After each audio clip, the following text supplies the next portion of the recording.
Assalamualaikum warahmatullahi wabarakatuh. Perkenalkan, nama saya Muhammad Sesami dari Fakultas Tarbiyah dan Keguruan jurusan Pendidikan Agama Islam UIN Antasari Banjarmasin. Di video kali ini saya ingin sedikit menjelaskan mengenai dampak teknologi IPA terhadap sumber daya alam dan industri. Mungkin langsung saja ke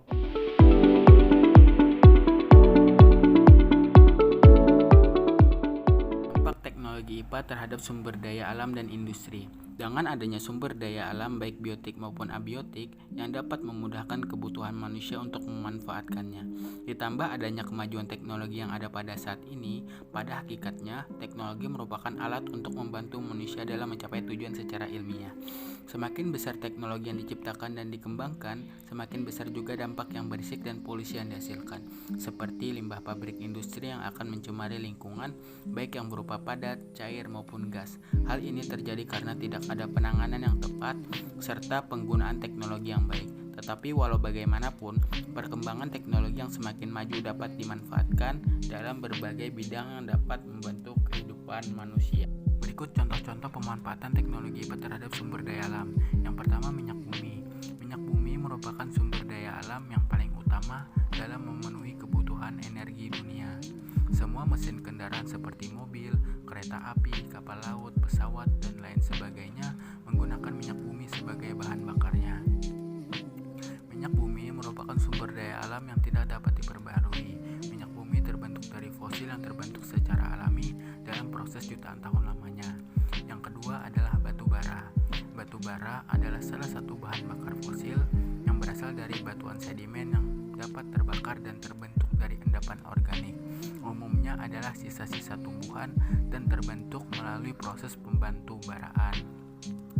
Unsur-unsur utamanya terdiri dari karbon, hidrogen, dan oksigen. Batu bara memiliki sifat-sifat fisika dan kimia yang kompleks yang dapat ditemui dalam berbagai bentuk. Pengangkutan batu bara dari satu tempat ke tempat yang lain juga mengganggu lingkungan akibat adanya tumpahan batu bara yang dapat mencemari lingkungan.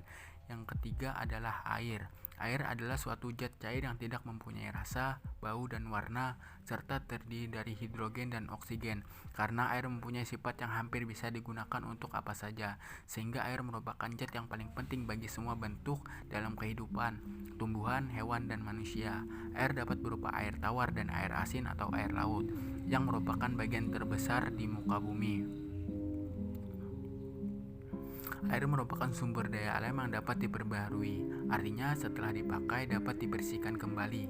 Namun pembersihan itu tidak selalu dapat sempurna, sehingga lamban laun air bersih ini semakin lama semakin menurun jumlah dan kualitasnya. Sehingga jumlah air yang ada di muka bumi ini relatif konstan meskipun air mengalami penggerakan arus, transkulasi karena pengaruh cuaca dan juga mengalami perubahan bentuk.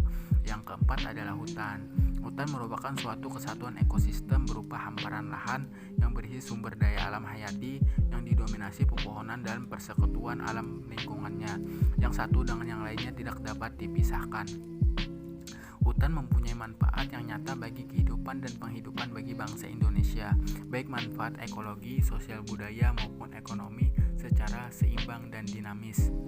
Akan tetapi dengan adanya teknologi modern yang dapat mengakibatkan sumber daya alam tersebut menjadi tidak berdaya atau tidak dapat diperbaharui. Misalnya pembabatan hutan yang semena-mena mengakibatkan tunas muda dan tumbuhan mati dan tak akan tumbuh lagi. Yang kelima adalah tanah. Tanah adalah lapisan permukaan bumi yang berasal dari material induk yang telah mengalami proses lanjut karena adanya pengubahan alami di bawah pengaruh air, udara, dan macam-macam organisme baik yang masih hidup ataupun yang sudah mati. Jika tanah dibiarkan dalam keadaan kosong dan terkena erosi secara terus-menerus, maka tanah akan menyebabkan kerusakan atau tanah tersebut tidak dapat dipergunakan lagi sebagai lahan pertanian.